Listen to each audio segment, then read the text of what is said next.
You've already kind of met who your team is, and as Sunny said, and as you can see, we have folks from enrollment and outreach and admissions in the room, obviously our teaching faculty, but between Alyssa and I and Sunny, whatever the issue might be, I think that you're facing in the classroom, outside of the classroom, at the school site, we're going to triangulate and work on it together, essentially.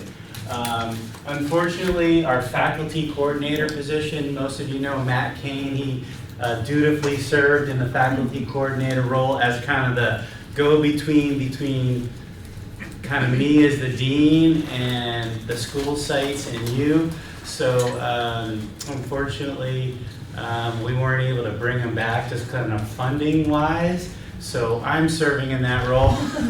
So you have one less step. You can just come right to me or Temi, and we'll definitely answer your questions. And that's already started to happen, which is great. So whether it's mandatory training questions or MFA types of things that your students are facing, we kind of have a team that can work on that. And then out at the sites, your lead counselor is really your main point of contact. And one thing the schools are doing this year that I'm not sure is ready yet, but each of your schools will have a school calendar. And if you're able to make it to the on-site orientation this week, I would really highly encourage you to do that. However, I know it conflicts with our own convocation here at Miramar. And then some of you are teaching at multiple high schools and can't be at both high schools at the same time. So I would say, if that's the situation that you're facing, please just directly email your lead counselor at the high school, and they can follow up with you with all the things that'll be covered. One day we'll get to the point of recording what's happening at the high school sites, but we're not there yet. So that's my recommendation. And then the school calendar, Alyssa, when do you think that'll be available? Most of the sites, they've been updating it. There's just still some dates that need to be added. So I think we have it linked where you'll have access to what they've been able to complete so far. There's a lot of clickable different resources that the sites have provided. Some have even screenshotted a map of their high school campus. So I'll be checking back in on those today and then doing follow-up again. This is kind of a new process. In the past, what was happening is a lot of emails going out, but then 6 months later, when we needed to reference something, it's going back and trying to search for that email of where was this information. So we're trying to get this all in one spot in a document that we can always go back and reference, and the sites can continue to update as the year goes on. Thank you for that. So we'll make sure you know where to find that and where it's linked. We're going to have some new resources for you as faculty in that space too.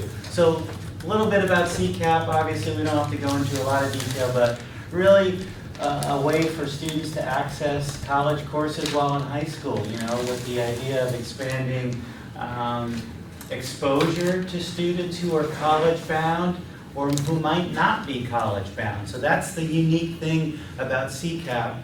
Our goal was to get more students who maybe don't really feel like they know for sure what they want to do after high school, and we want to expose them to these opportunities, whether they're CTE programs, associate's degrees, or yes, I know I'm going to transfer to a four-year institution. So please know, the students in your class, some of them have expressed a lot of intention with being in a college class, and others may have been nudged along by counselors, by parents, by friends. Okay, so your continuum of students is probably going to be even broader than it is here at Miramar. Okay, so with that comes some of those little extra things I was talking about, but I wanted to let you know that CCAP is a real strategic priority here at Miramar. There's no doubt that my VP, the VP in Student Services, the President, we're all on board with growing CCAP and making it the best we possibly can. Right now, we're the largest school in the district when it comes to CCAP. We offer the most sections. We have the highest number of head count, student head count in those classes. and we want to keep that going. So obviously the program goals, I mentioned them, prep for transfer, CTE. What they get dual credit. They get high school credit, they get college credit. They get a weighted GPA, just like an AP course, but they don't have to pay for an AP test or get a certain score to earn that grade, okay? So definitely some benefits. And really, I think this idea of building self-efficacy and confidence with familiarity in their own school, with all of you as faculty coming in to teach, is really a great benefit too, because it takes a unique high school student who's going to do what we call concurrent enrollment. They're going to enroll and come to Miramar on their own, meet with a counselor, and enroll in a class and step foot on that campus as a high school student. This exposes them to college level rigor and a Canvas portal and all the details of being a college student, dates and deadlines, in the comfort of their own high school. Okay, so really a lot of benefits there. How do students get selected? So to my point, school counselor, there is no minimum GPA requirement for students to take Miramar classes, okay? I think there used to be, is that correct? Yes. Okay. But really, students with modest academic records are going to be in your classes, okay? That doesn't mean they don't have the potential, right? So please be aware of that. That might mean, as faculty, a little bit more frequent touching base with students to let them know, hey, I'm here for you. You missed a class, you missed an assignment. So that kind of proactive early outreach is really key. And you would do that either with me, but even better, your high school lead counselor liaison. They will then discuss with the student that their faculty member has said, hey, I missed you in class, okay? Or you're falling behind on assignments, okay? So that's one of those special pieces. But a little bit about the students. Now, if the students are taking CCAP courses and not passing, we're going to recommend to the high school that they probably shouldn't be in CCAP courses, okay? Their parents have to sign, a document to get into CCAP and acknowledge that this is a college level class with college level expectations, and that the policies that they're following are the college policies. So like in high school, you might be able to turn in late assignments and get half credit. Okay, that doesn't exist in college all the time, right? So I think as faculty members, really important from the first day to manage expectations.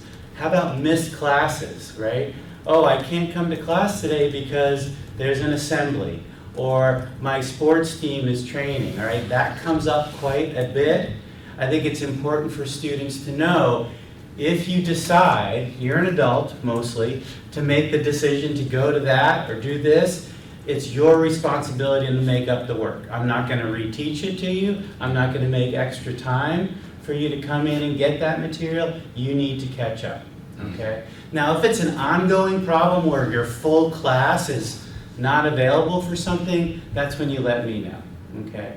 It's rare, but it does happen when a school has to pull an assembly together and talk to the whole group of students because something happened on campus, or there's a safety issue, or whatever it may be, okay? So a little bit about how the students are selected.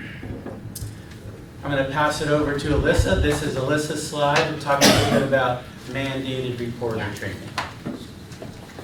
So you all will go through a mandated reporter training here at Miramar College, as Jeff talked about a little bit ago. But just keep in mind, if you're noticing anything like in a discussion board or an essay, or let's say a student's responding to maybe an announcement that you're posting, where you're worried about like the student harming themselves, maybe abuse, neglect, any of those type of questionable things, please report that to CPS. So there's some information here about CPS, Child Protective Services. It's not your duty to investigate.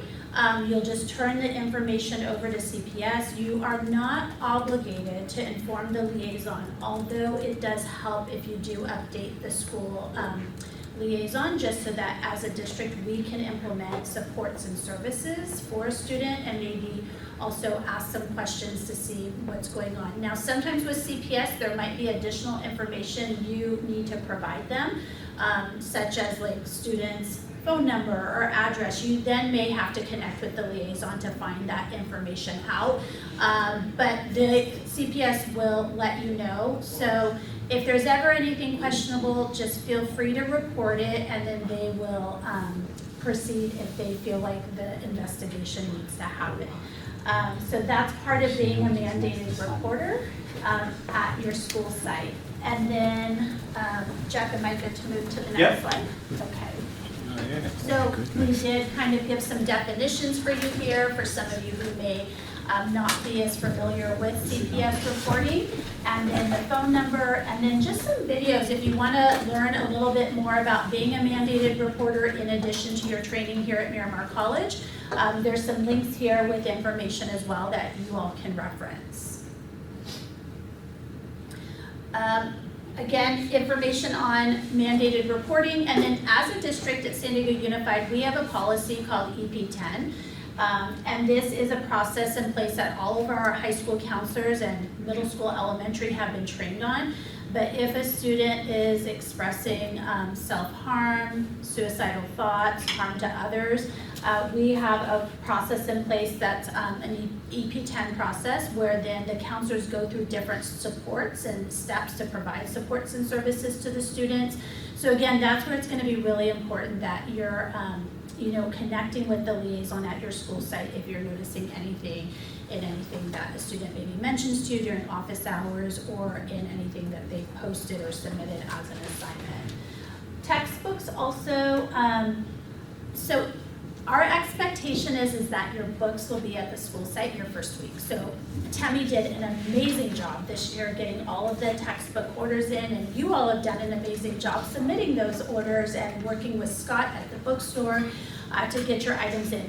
If you're noticing by the end of the first week, like your students don't have the books or calculators or instructional materials that you've requested, feel free to email me. I can definitely work with our ordering department to see where the status is of the materials. Like at UC High School, our inventory system said so many books were in stock, and then now we're finding they might not be, or they didn't get barcoded in. So we're kind of navigating that. So we want to make sure everything is on site. You can also check in with your liaison, as Jeff talked about with the site orientation hours. You can ask the liaison, hey, are my books here? Are my instructional materials on site at the school site, just so that you're prepared for your first week. But they should be telling you yes, and every school has a slightly different process as far as how students check those books out. So you definitely want to ask the liaison, what is the process at your school site for your student to receive those books. I know some of the high schools distributed the books about a week or two before school even started to students, and then some are doing that in the meantime, like as classes come up. So, but again, I don't want to hear that halfway through the semester you never had your instructional materials. We're kind of past that. A few years ago we had things like that happening, but if you don't have them by the end of the first week, please let me and then Dean Jeff know so we can make sure that you have those. Did you have a question? That's an adventure, right? Yes. So the books are always kind of a different process than for our students here at Miramar College. Would you like me to turn it over to you? Oh, no. Okay. This is kind of a Sunny and I, but Okay. together, this talks a little bit about enrollment, but before we let Alyssa go, are there any other questions that you have for her about what's happening from SD Unified side? Like ghosts, when students ghost us? Yeah, that's a good one. Yes, so I'm fortunate in the sense that one of my kiddos is an adult now, 19, and he's actually taking classes at all three of our SDCCD campuses. And so I've actually, as a parent, been able to kind of see the student experience. And then I have a daughter right now who's a senior in high school. She's doing concurrent enrollment. And so I can kind of see, okay, what does the canvas look like, and get a better grasp. What I would recommend is if you have a student that is not or what I'm gonna ask actually is if you have a student not participating that first week, please right away let the liaison know. I see a lot of faculty send, and they actually copy me, and that's fine. I don't do much with it, but I would encourage you, please ask the liaison to reply back to you. So that you know that they have read your email. And so I would ask if you have students not participating or you can see have not logged into Canvas that first week, please email the liaison. Let them know what students haven't completed, maybe the syllabus quiz or the discussion board, because then the liaison can pull them into their office and meet with them and say what's going on. Our outreach teams right now are doing an amazing job. Chantal and her team are going out to the school sites. They're supporting students with the MFA login right now. So they're making sure students can set up their multi-factor authenticator to get into Canvas. Our enrollment team over here who are doing all the enrollments have done an amazing job with getting the students enrolled in Campus Solutions so that students can actually access Canvas when the course goes live next week. So again, back to your question, if you have a student who's kind of ghosting and not turning in work, even throughout the semester, please right away let the liaison know, because there's no way for the counseling team to know unless you're contacting them. And we can very easily, same day, pull a student into the office and say what's going on here. And then if maybe there's an incident that's happened at home, or maybe we had a student last year who got into a pretty bad accident. And so we actually needed to work with the DSPS office to get 504, or not 504 here, but 504 accommodations at the high school site and DSPS accommodations as well. And so that's where it's really helpful to hear that. Yeah. I would also be a good resource here too, because like I said, I go out to the high school, so I can always meet with the students. I could work with the high school counselors, and then, if when I'm on campus, I could call in the student, we could talk about options, stuff like that. So I would also be a good resource in letting the students know about the student support services that Miramar offers as well. Yeah.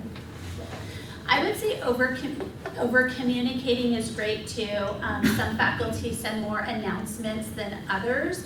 Announcements are always really nice for the students to receive. Sometimes like a midweek reminder, the assignments are due on Sunday, things like that. It's always nice to kind of push a little bit. And as Jeff described, you're gonna have some students who have already taken CCAP classes, who have done concurrent enrollment, and they're kind of masters of this. And then you're gonna have other students who are brand new and they're very nervous, but they're excited. And then you've got the other ones who, hey, what is this? My counselor recommended it. Yeah, I'm giving it a try, and they might need some extra nudging along the way. And so, but communicating with that liaison or even your team here at Miramar is fantastic. Yeah, any other questions? Can we have email or phone number of yours, or? Yeah, think it's in the slide deck Mhm. too, yeah, Yes, yeah. yes. So you'll all get this too. Yeah.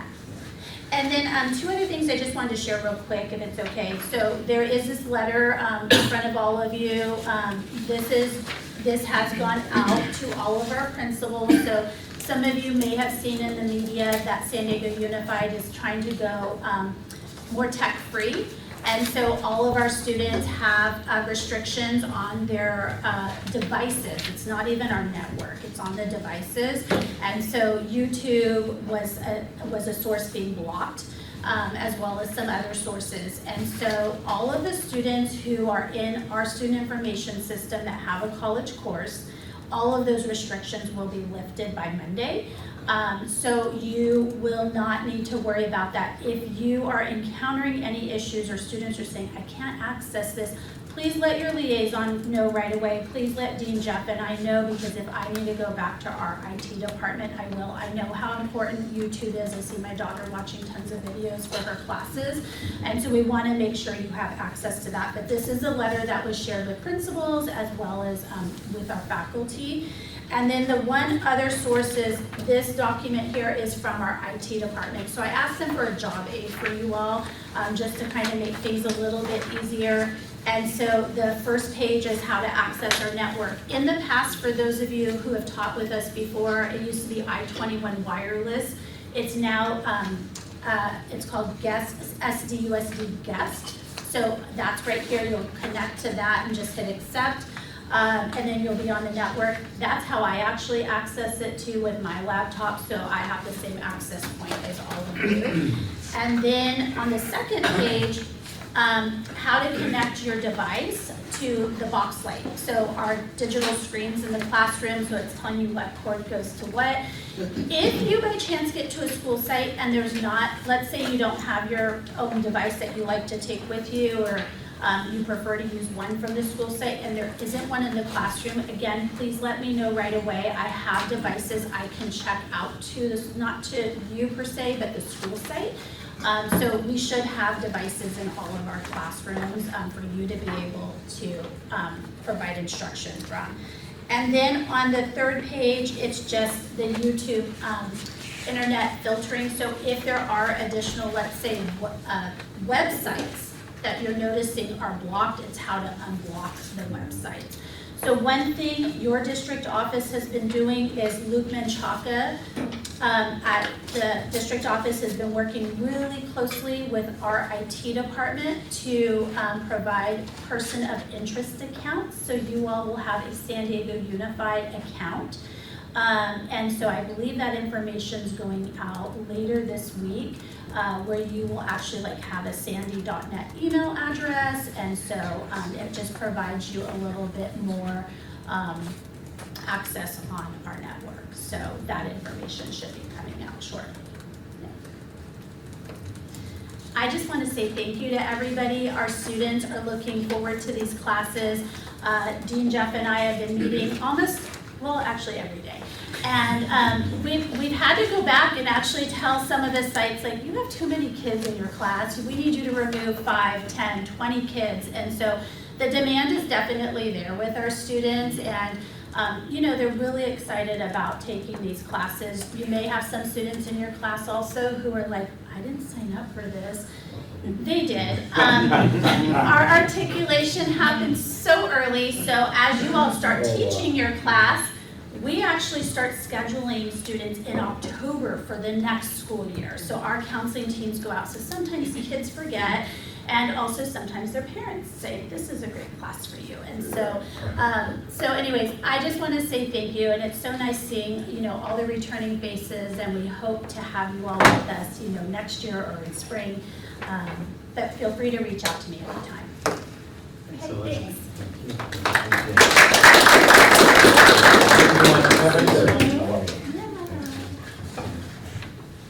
It's kind of a Sunny and Jeff slide, but Sunny is expert. More of a disclaimer, right? To kind of piggy off what Alyssa said, this is a whole process. It's very involved, right? Our outreach team, they go out in the fall, October, they have a whole family orientation. They're explaining the expectations, what students are really signing up for, right? So they're getting them committed, right? It wasn't just, hey, they showed up in your class one day.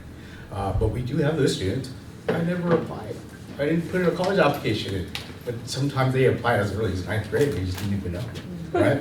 But what I want to get to the point is that they've had these touch points throughout the year.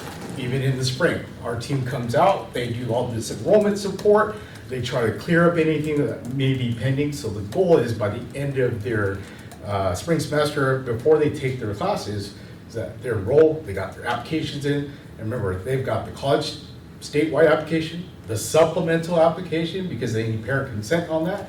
So they've been touched on very, very, very many points throughout the year. And the goal is by the end of the spring, they have their classes set. But we know that's not always the case, right? Because first day of school, how many people remember going to high school and it's like, I didn't want this class. I didn't sign up for this period, or I have this, I have sports, I have whatever, right? So there's a lot of movement, right? And a lot of that movement is happening, but we also take a pause because most people are gone. And Unified started school last week. So we have almost 1,800 students that we manually enroll one by one. And those two individuals right there are the ones manually enrolling. So, yes, you're doing that because it's a very important role. And we get daily reports that we all look at constantly to see, did that one student from that high school change to this period? And then those enrollment caps, we need to move 10 Or, hey, we have 80 students, but only one section mapped right now. How many of those students need to go to that other section? So we're going back and forth. It's this dance constantly. So what I'm saying is if you show up in your first day of class, or if you check in online because your class is fully online, and it's like, I don't see anybody in my class. Reach out to us, right? And we'll see what the situation, because it's case by case, right? But your high school liaisons will also be the ones like, yeah, I put that student in that class, or this group was in this class. They're gonna know. So while we're working through that, then we actually have to input it into our system. They have their system, we have our system, trying to get to talk to each other. So if you ever find yourself in that situation where it's first week and it's like, they can't learn because they're not enrolled, they can't get on campus, et cetera, right? Work with us, we'll make sure that we'll look it up for your class section, make sure the students are where they're supposed to be. And if you just have discrepancies, because Johnny said, I wasn't supposed to be in this class, are you sure? But you don't have to worry about that, you can just send them to their high school counselor. They will communicate with us to make sure that they are where they're supposed to be. So it's a complex system for enrollment, but we've been doing this for years and always improving on that process. And of course, you run into anything, communication is always key. Thanks, Sonny. That's great. Oh, one on the second bullet. So we may be enrolling students in and out because of all the movement, but we can say that we honor our faculty that if it goes beyond the second week, if we're going to add anybody, we don't add until we get your permission. All right, so that's really important, right? Because you're going to take an assessment. Hey, maybe the student's in the class the full 2 weeks, but just wasn't in the class on the system. But you can vouch and say, yeah, this person is caught up, is ready to roll. Or you can say, you know what? I don't think this person is going to be able to make up the 2 weeks that they missed, and we won't enroll. And if we make mistakes, because again, it's a manual process and over 1,800 students, communicate with us. Let us know. We'll work it out with you. Okay?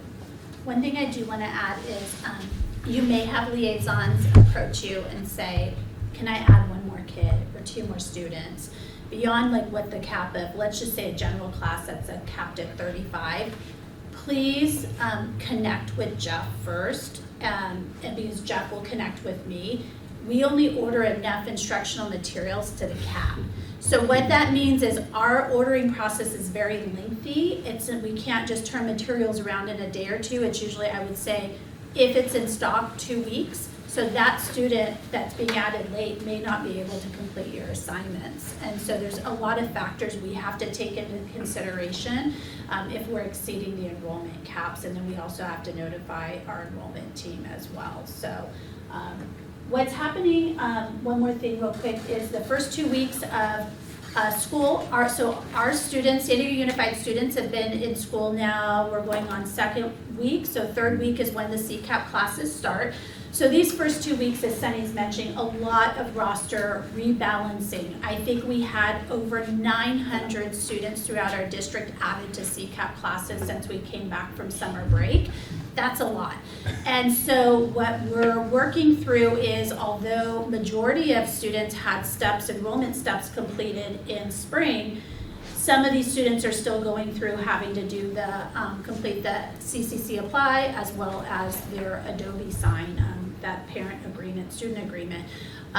In addition to that, our outreach teams are going out and supporting students with that multi-factor piece. So we're hoping 90% more they've completed that MFA sign-on piece.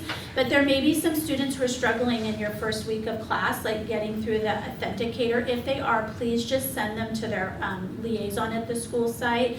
And the liaison has been trained on how to support the students with that. And then SDCCD has a special support link for students who are in the CCAP program as well. And those resources are coming out. These are all in there too. Thanks for addressing that, Alyssa. Appreciate it.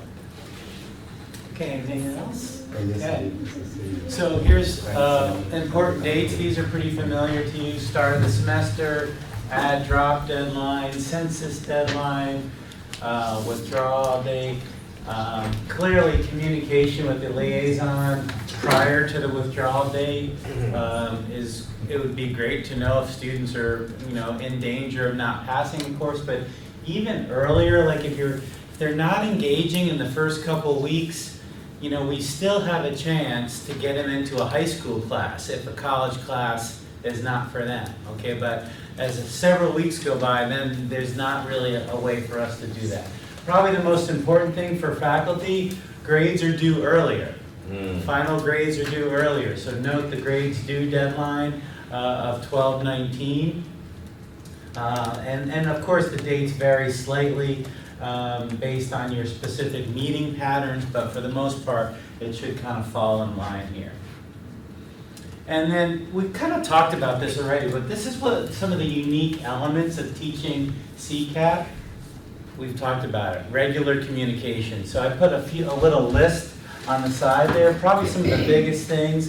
The most important thing is build a relationship at your school site. I mean, you're teaching your expertise at Scripps or at University City or wherever it may be, but you should know where the principal's office is. You should know where your liaison's office is. You should kind of fall and learn about the culture of that school. And really it means communication with your high school liaison.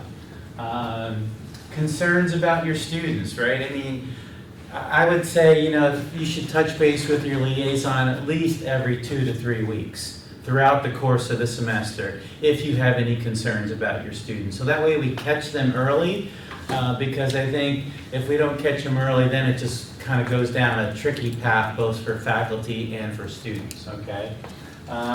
The other unique thing is you have to comply with not only Miramar policies, but SD Unified policies, and we have a big district and we have a big high school district. So when Sunny talks about complexity, there's a ton of complexity there when you're trying to get two very large bureaucracies serving thousands of students to work together in a space like CCAP. So again, we realize that these are some of those extra things.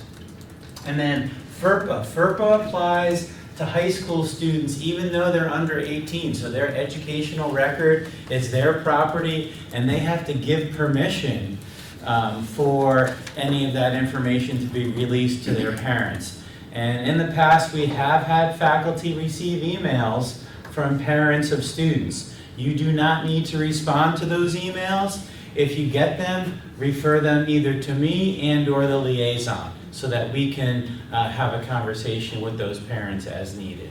Okay, so again, you're not in that position. But again, these are some unique things about CCAP, right?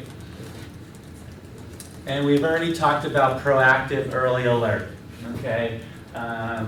Copying, communicating, letting us know who's not engaged. I think going back to the technology side, if they're having trouble logging into Canvas, that's a big red flag, right? They can't be successful in the class. So I would say in your first day, and within the presentation we have a mock kind of what you should cover in the first day. Make sure all your students can log into Canvas, that they know what their SDCCD email is, how they can set up a forward. All those kind of logistics, I think, are really important for them to get comfortable being a college student.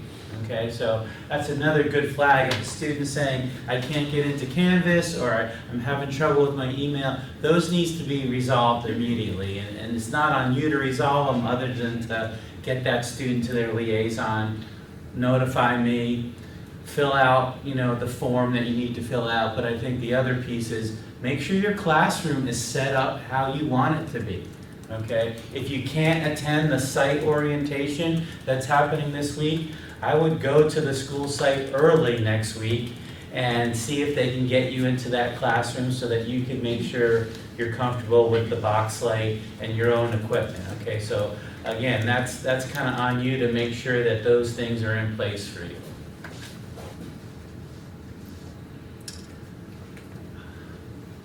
This is a college course, okay? That means it's the same level of rigor and expectations and methods, right? Student is responsible for communicating concerns and keeping track of deadlines. Still your purview to drop students if you feel like it's warranted, but these other issues may come up. Academic dishonesty, not a ton, but it has come up here and there. Okay, obviously with AI, there's some new things in play for students. but notify me and or Sunny on that. Depending upon the situation, if it's an academic situation, it's gonna kind of follow our instructional procedures for how those things get resolved. If it's more of a behavioral thing, it'll go to our student affairs colleagues and student services, okay? But again, you know, keep in mind that the policies in your grading are college level policies. And now that doesn't mean you can't be flexible, right? Equitable in how you deliver the class. If you see that your whole class is behind on a particular assignment, you know, it's up to you if you want to adjust the assignment date. You know, but if it's one or two, maybe it's just those one or two that need a little extra support, okay? But again, you should not feel any kind of pressure to offer extra credit or do extra things if it doesn't align with how you would teach this class regularly, given that the students come from a wide continuum of skills and abilities and experience, okay? So again, you're the experts in this space, but I just want to make it clear that you're still in charge of the class, okay? And I think Alyssa's point on, hey, can we add another student to this class? Like, you don't need to answer that question, right? Like, let us deal with that, and that you can focus on the students who are in front of you and making sure that they can access class content. Printing, I just want to note this. I think we've had some faculty sometimes ask for things to be printed at the high school site. Probably not the best in an emergency, of course, but probably the best thing is any printing you need, go to your dean's office here at Miramar and get that printing done, okay? Of course, you know, the school will try to help you out, but you know how it is out there. They're crazy doing a million things and you might not get what you need. So I would just say kind of prepare in advance for that. And any instructional materials that you need, you know, markers, dry erase, if those things aren't in your classroom, let the liaison know so that they get in there. Brett? Blue Book exams, would I seek that through the high school or through the college? It's a great question. Have you done that in the past? I did when I was at Candy Hills, and I talked to my liaison, and he was like, oh, we have some at the library, and he went and gave me some. I don't know if that's the normal process, or... Okay. I would probably start with the link. Go ahead, Simon. If it wasn't on the list with the textbook, they'll try to accommodate it, but since they've already expended a lot of those fees, they'll let you know, but you can always email Alyssa directly and say, hey, I didn't have this originally, but for the semester, I'm thinking I'm gonna need X amount of these blue books. Yeah. And depending on the budget, they may be able to support that, otherwise they'll just say, no, unfortunately, we've already expended it. Okay. Then I would go back to your school.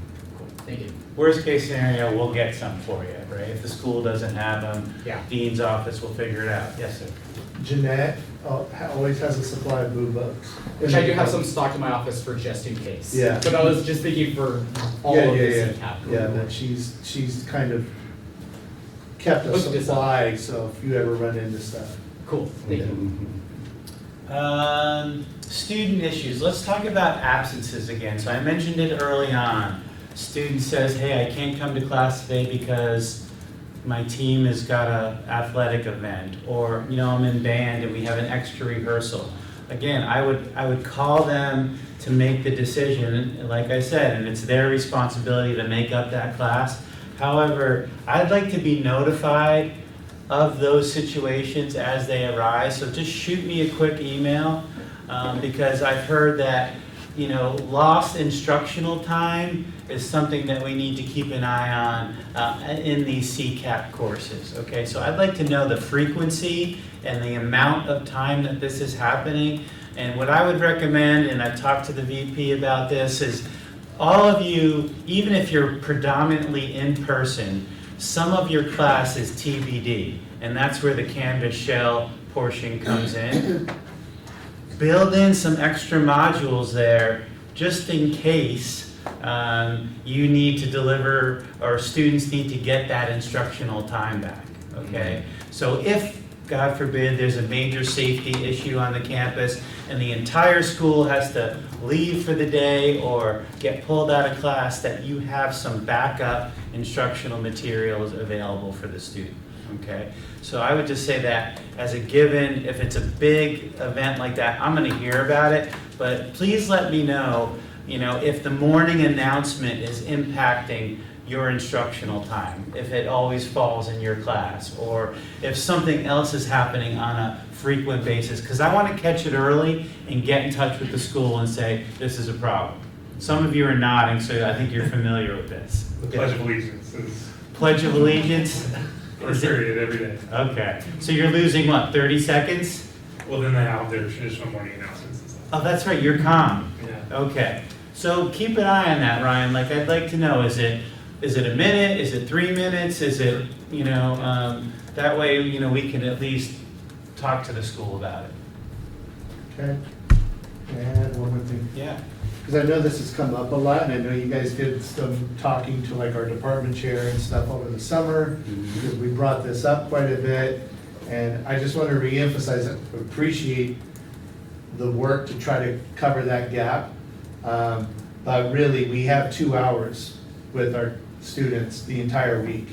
And fall for me has been pretty much okay.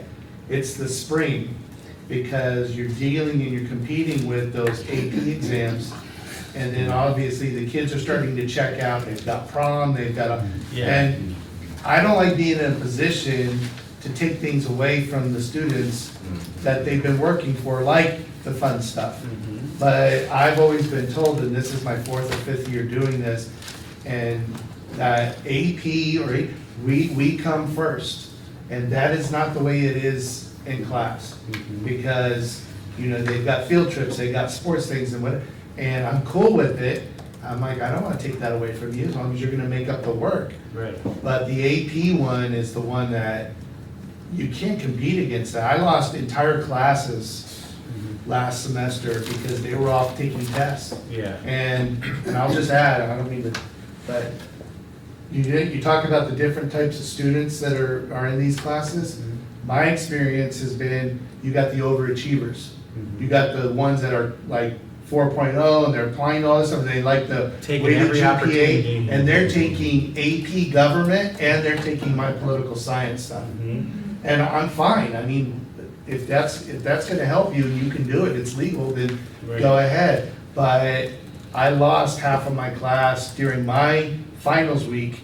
I purposely moved up my finals so I wasn't competing with graduation, and then I lost it to AP testing. Yeah. And so, again, I don't know if there's a solution to work through all that. Yeah, I'm it's a actually tough one. talking to my liaison about a couple of ideas for next semester. So again, it's not so much the fall as it is the spring, because you've got graduation and AP and all of that happening at exactly the same time. Yeah. And May is pretty much, Yeah, and I think the only thing you can do is kind of the pre-planning that you're doing, because AP exams are national exams. Those dates are set by the college board, and they're not movable. So the students have to take that exam during that particular time. We know it happens in the 1st and 2nd week of May, so I think getting the school calendar as quickly as possible, we probably know when those AP dates are, at least the window, and doing some pre-planning, like, hey, I'm gonna lose some people here. I think that's the best you can do, but ultimately, the student, is gonna take that AP exam. If they're enrolled in an AP course. Yeah. Would it be the same for like state standardized testing?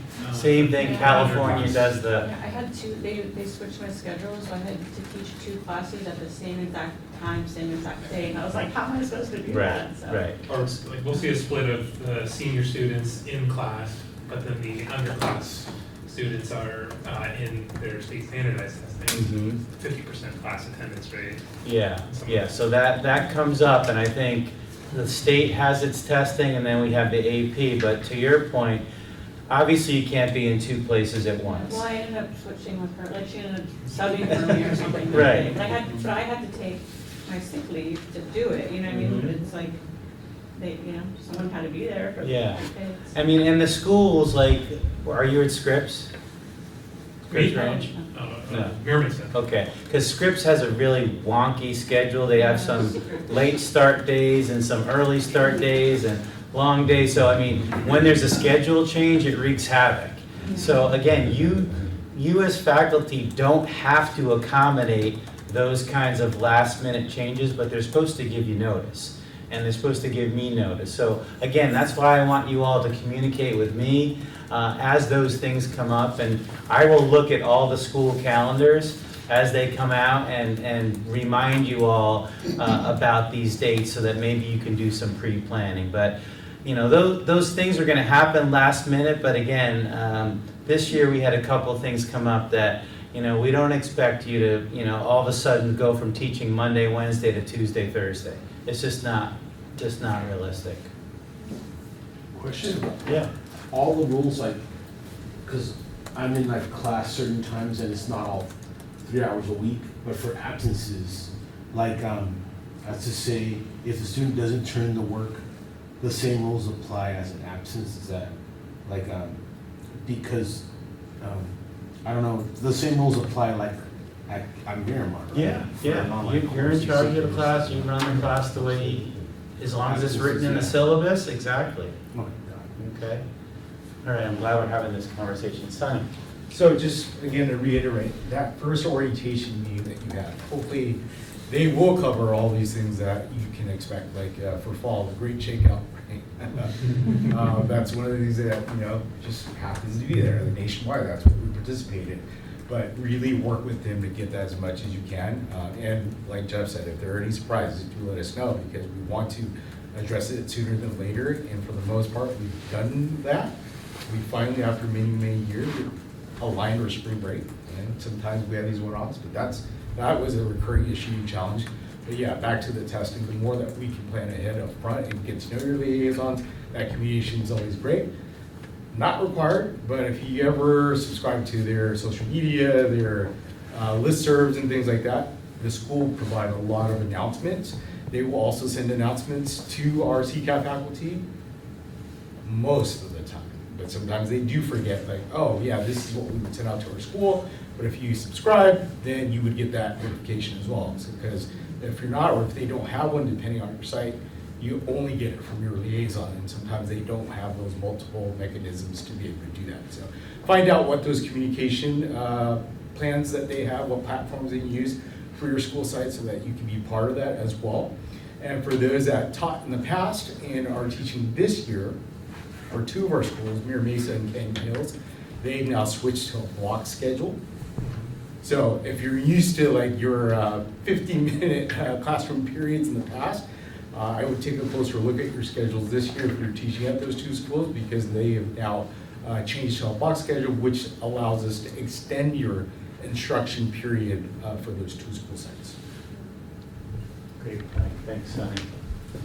Quickly on technology, so we already talked about, if you're having any classroom issues or your students are having any issues with the technology, there's support in place both for MFA, for multi-factor authorization, resetting passwords, and then, you know, working with your liaison if your classroom doesn't have a teaching station or you're having trouble getting onto the network, okay?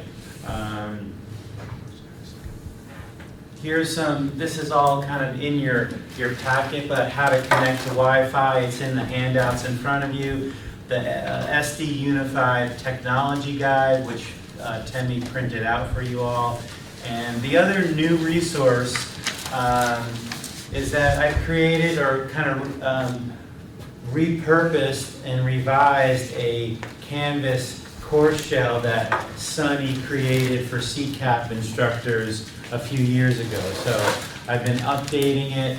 I'll make sure to add you all to that Canvas shell where, you know, PowerPoint and all these links and resources and things will be available to you, okay?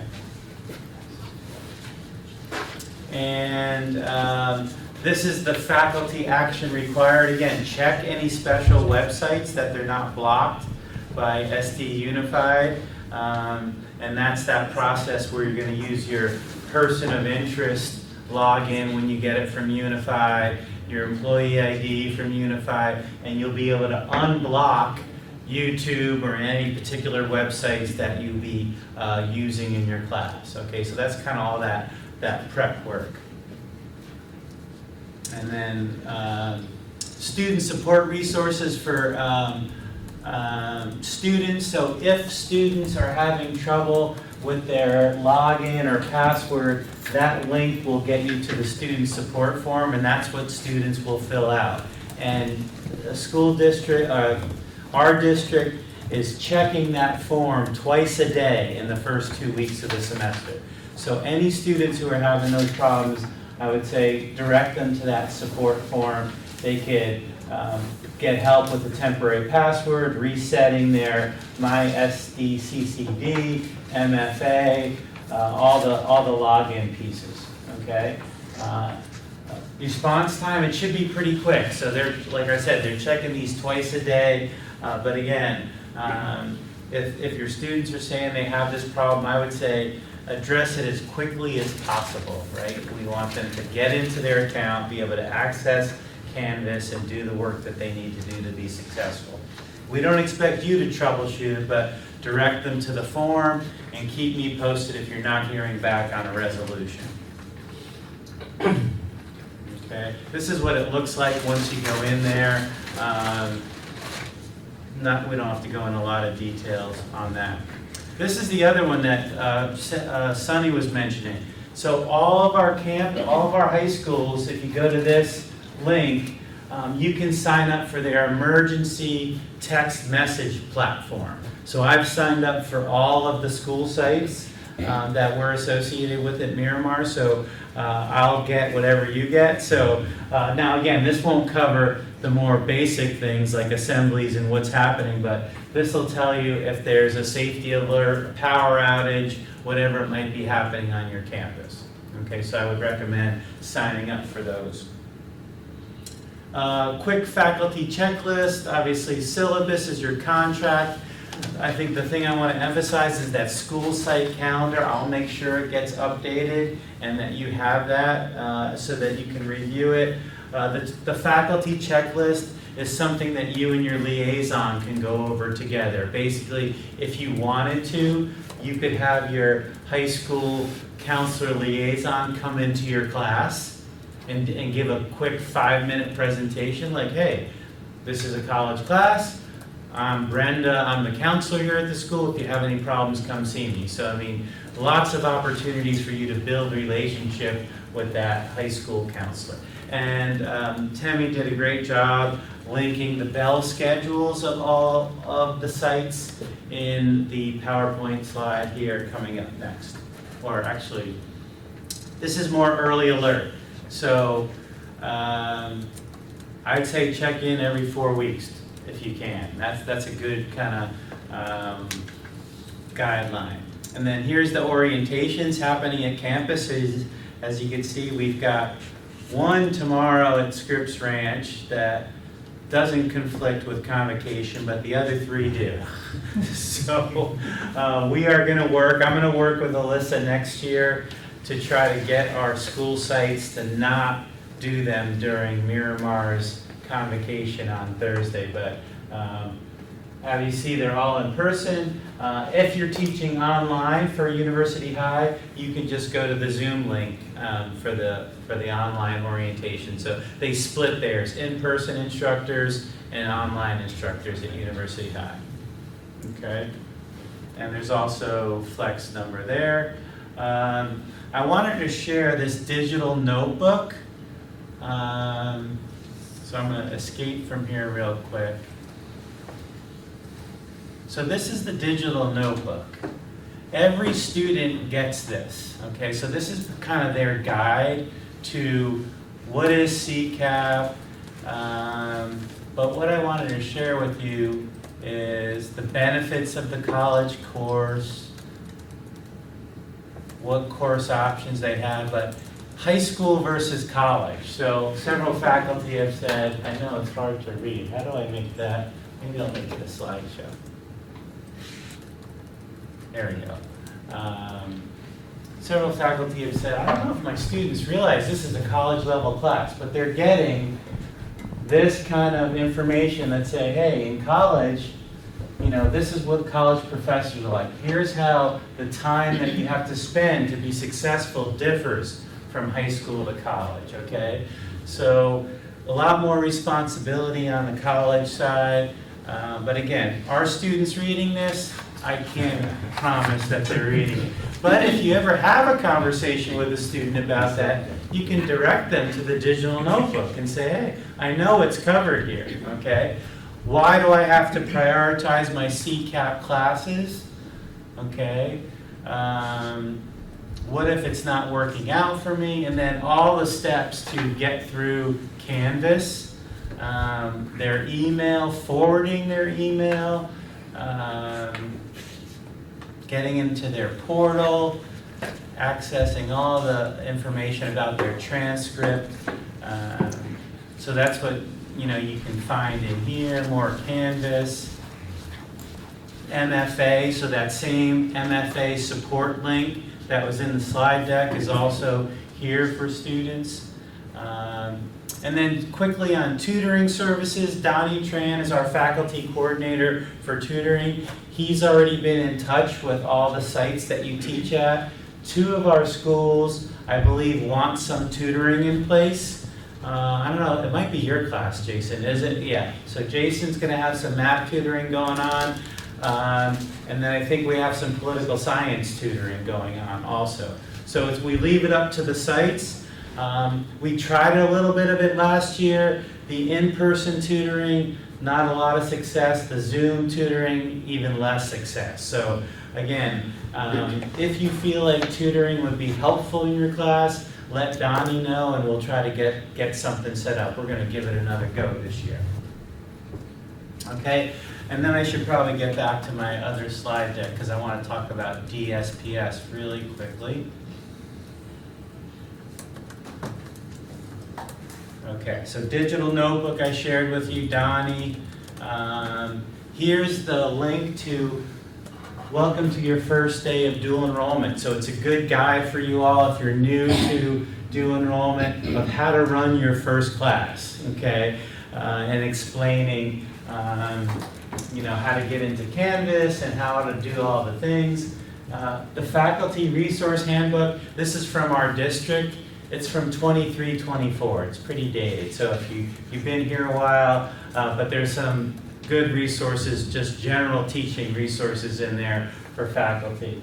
And then for online accessibility and support, we have our online faculty mentor, Denise Meduli, who's available if you're having any trouble or have any issues with that student who has unique learning needs. So typically, I would invite, or Matt would invite Candace from DSPS, Candace Brandt, to come in and deliver this, but I figured I could just go through it. I mean, the biggest thing to understand is if a student comes up and identifies themselves as a student with a disability of some sort, you're going to work with our DSPS office. Okay, it's a college class, they're a Miramar student.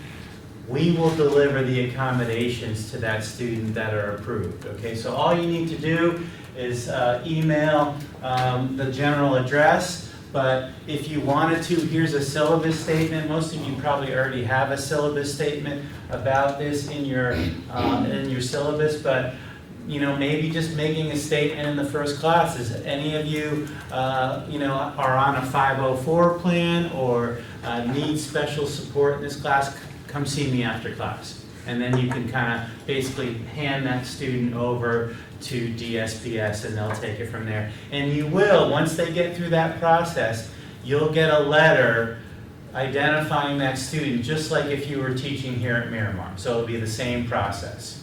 Okay, so you're not dealing with SD Unified's special education department, you're dealing with our DSPS office. Okay, so it is a different process, but I've already explained.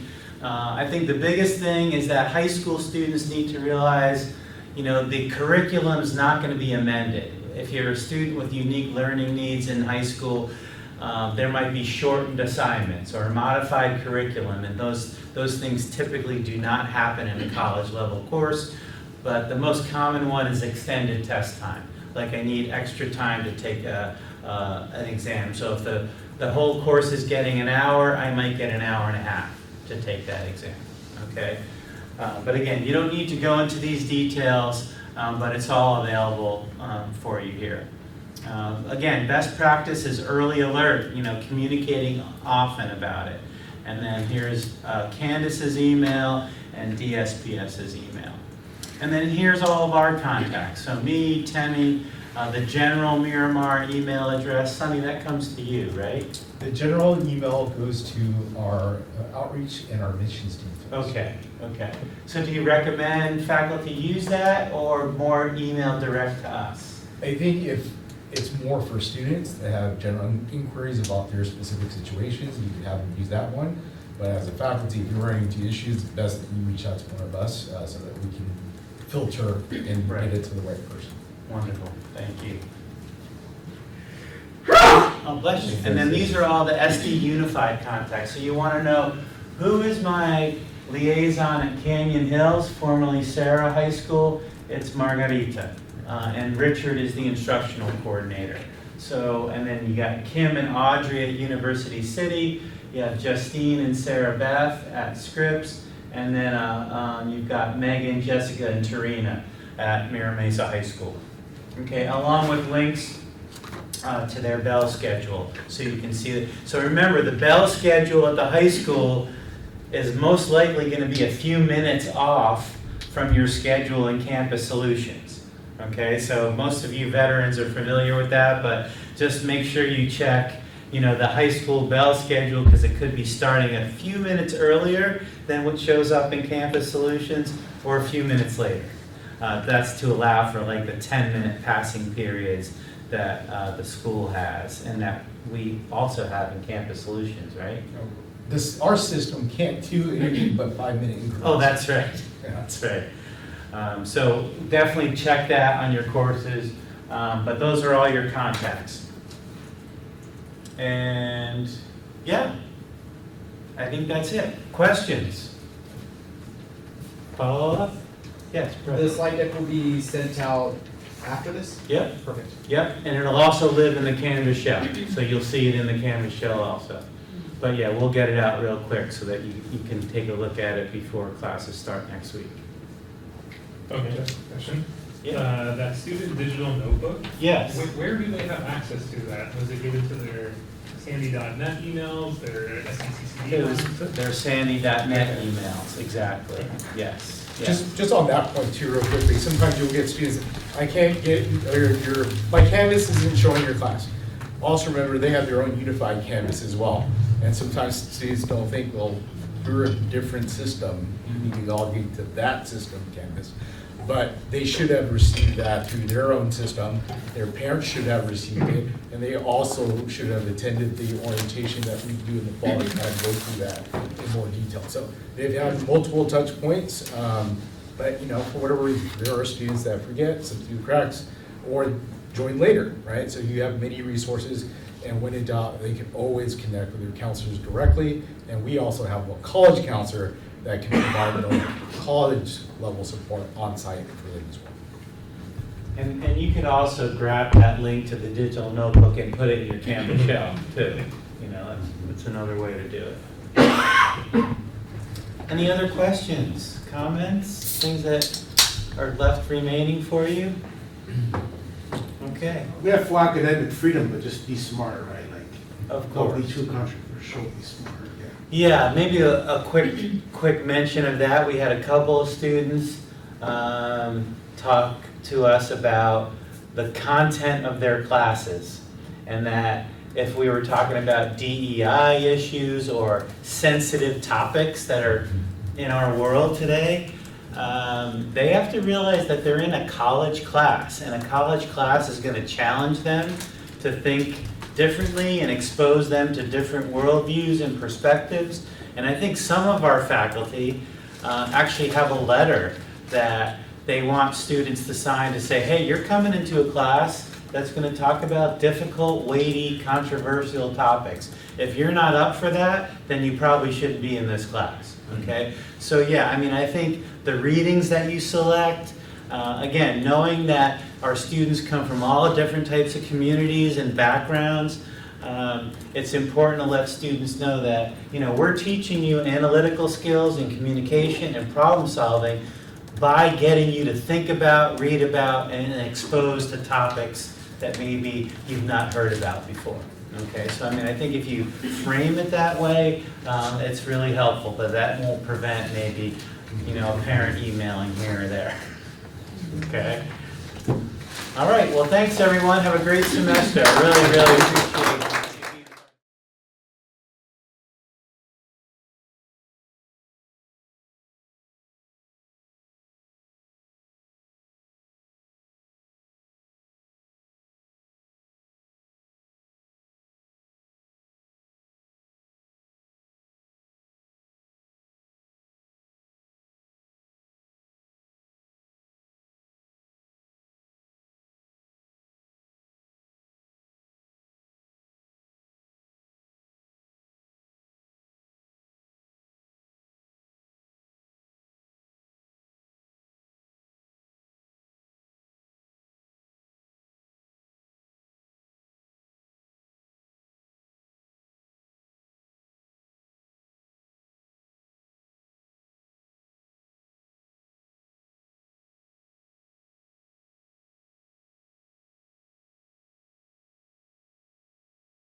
Right here, Oh, and right here, I see that.